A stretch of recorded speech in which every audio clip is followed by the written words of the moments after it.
नमस्कार, आप देख रहे हो जनमत की पुकार।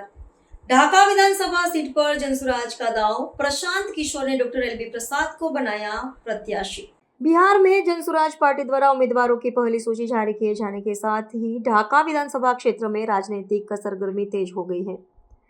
जनसुराज ने ढाका विधानसभा के लिए अपनी उम्मीदवारी की घोषणा कर दी है, जिसमें ढाका के सुप्रसिद्ध चिकित्सक डॉक्टर एलबी प्रसाद को मैदान में उतारा गया है। पार्टी द्वारा डॉक्टर एलबी प्रसाद के नाम की घोषणा होते ही स्थानीय लोगों में यह चर्चा तेज हो गई है कि ढाका का चुनाव अब त्रिकोणीय मुकाबले में बदल गया है।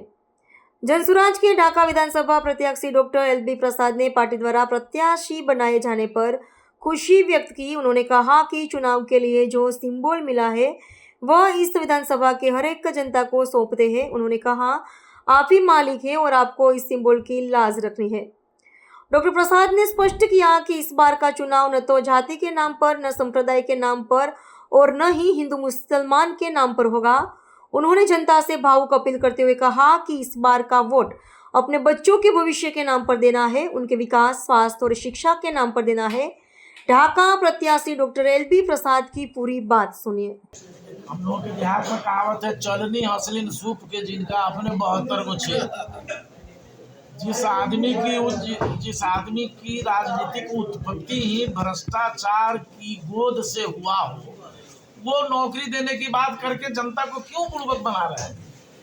बिहार की जनता इन लबरई वाली घोषणाओं से डरने वाली, घबराने वाली और प्रभावित होने वाली नहीं है। ये सारी झूठी घोषणाएं हैं। 3.5 करोड़ बेरोजगार बिहार में हैं नौजवान, आप उनको नौकरी दे दीजिएगा एक ही साल में। तो वही बात हुई जो आसमान से तारे तोड़ के लाने जैसी।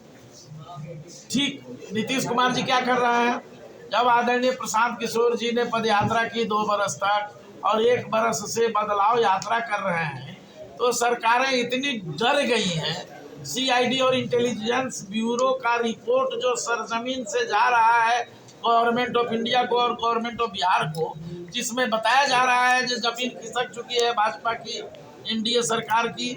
जनसुराज काफ़ी मजबूती के साथ बिहारियों की पहली पसंद बनती जा रही है। तो इससे घबरा कर नीतीश जी ने पेंशन बढ़ाया। 400 का पेंशन 20 साल में उनको बढ़ाने का मौका नहीं मिला था। 20 साल बाद आज चुनाव के समय 1100 किया। ये प्रशांत जी के दबाव पर उन्होंने जो 10,000 रुपये महिलाओं को ऋण दिया है, ये प्रशांत जी के दबाव पर। ये ऋण नहीं है, एक तरह से रिश्वत दिया जा रहा है। कल होकर के वही रुपया सूद सहित, ब्याज सहित ये सरकार उन महिलाओं से पकड़ के घर में गिरफ्तार करके छीन ले आएगी। तो सरकार ये ठग रही है, जनता को बुड़बक बना रही है। अगर आपने हमारा अभी तक चैनल सब्सक्राइब नहीं किया है तो कृपया चैनल सब्सक्राइब कर लें, लाइक करें, शेयर करें, कमेंट करें। तो मिलते हैं फिर किसी और खबरों के साथ। नमस्कार।